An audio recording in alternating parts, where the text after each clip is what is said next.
All right, hello and welcome. Today we are diving headfirst into one of the wildest, most wonderfully chaotic games you'll probably ever play, Throw Throw Burrito.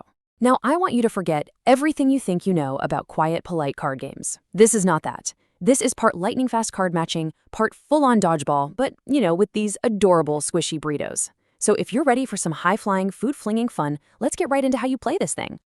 You gotta love this quote, right? Achieve squishy dominance. I mean, come on, that phrase just perfectly captures the hilarious and, intense energy of this game. Because look, this isn't just about winning. Oh no. It's about asserting your authority at the table with perfectly aimed foam food. It's about dominance. And listen, I am not kidding about this, seriously. Before you even think about shuffling those cards, you absolutely have to prep your battlefield, okay? Move that fancy vase your aunt gave you, get the drinks off the table, and give yourself some room to move. Trust me on this, you're gonna be ducking, dodging, and diving before you know it, and you really don't want any casualties, of the non-burrito variety, that is. Okay, so what is this madness? Amidst all this beautiful, planned chaos, what's the actual goal? What are you trying to accomplish? Let's break it down. So at its core, the goal is pretty simple. You just want to win 2 rounds by earning the most points. Sounds easy, right? But how you get those points, well, that's where all the fun and all the madness really begins. All right, let's talk about the need for speed, the card game itself. This is really the engine room of Throw Throw Burrito. It's this super frantic, fast-paced card game that drives all the action. It's what you're doing in those brief, precious moments when burritos aren't flying through the air. Now, this right here, this is the rule that totally panics new players. And for good reason. Get this, there are no turns. None. Everyone is drawing, looking at their hand, and discarding all at the same time.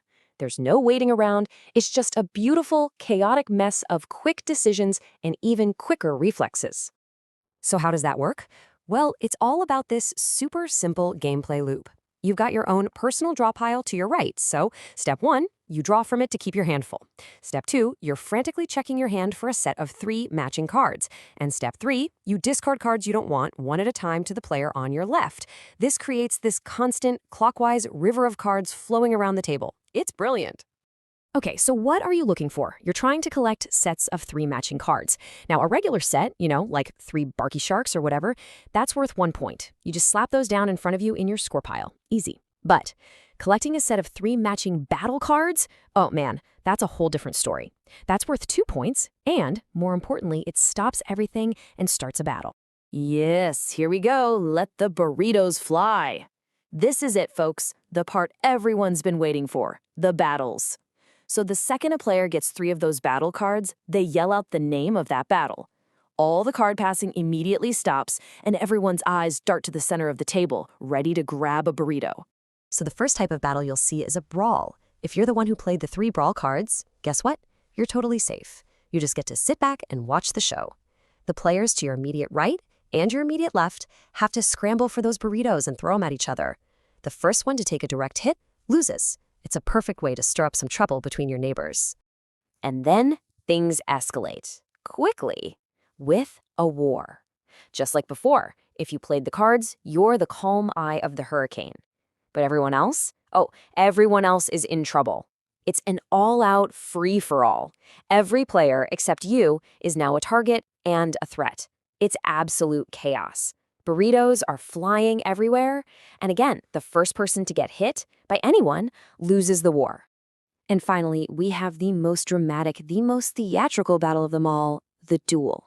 When you play 3 duel cards, you become the director of the drama. You get to pick any 2 players at the table. Maybe it's the 2 people with the most points, or maybe it's just someone who got you in the last war.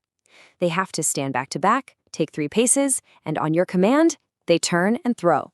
It's pure Old West cinematic gold. Okay, so we've established that burritos will be flying. But you can't just have complete anarchy, right? Well, maybe a little. Let's talk about the art of the throw. These are the battle rules you need to know to keep things, organized anarchy. This is super, super important. Let's talk hit versus miss. A hit is simple. It's a direct throw that hits a player who's in the battle. Clean shot. A miss is basically anything else. If the burrito hits the floor first, the table, a lamp, that's a miss. Or if you accidentally hit someone who isn't even in the battle, also a miss. And the key thing is, a missed burrito is still live. Anyone in the fight can scoop it up and keep throwing. But hold on, there's an even bigger move. The ultimate move, the catch. If someone throws a burrito right at you and you catch it clean, bam, the person who threw it instantly loses the battle. It is the definition of a high-risk, high-reward play that will totally turn the tables and, I'm telling you, earn you legendary status for the rest of the night. Okay, a quick rundown of battlefield etiquette, the rules of engagement. Here's what you can do. You can absolutely dodge, duck, and use stuff as shields, like a pillow or the couch. You can even use a burrito you're holding to deflect another one, which is awesome. Now for the can'ts. You can't physically block another player from grabbing a burrito. No slapping the burrito, you have to actually throw it. You can't hold more than one at a time. And look, the golden rule, if it feels like you're cheating, you probably are. So just don't be that person. So, what's the big deal about losing a battle? What's the consequence? Well, it's this big old number right here, -1. The loser of any brawl, war, or duel has to take a burrito bruise token. And that little thing is worth -1 point at the end of the round. So really, the entire goal of every single battle is just, don't be the one who gets this token. All right, the dust has settled, the burritos are on the floor, the round is over. So how do we actually figure out who won? Let's talk about how to claim victory, how the scoring and winning actually works. The scoring is actually beautifully simple. You just add up all your points, so you get 1 point for every regular card set you made, plus 2 points for every battle card set. And then you subtract 1 point for every one of those nasty burrito bruises you collected. That's it. Whoever has the highest score wins the round. So, what's the overall path to victory? Well, after round 1, the player with the most points wins the round and gets this awesome Fear Me badge. Now, if that same player wins round 2, it's over. They're the champion.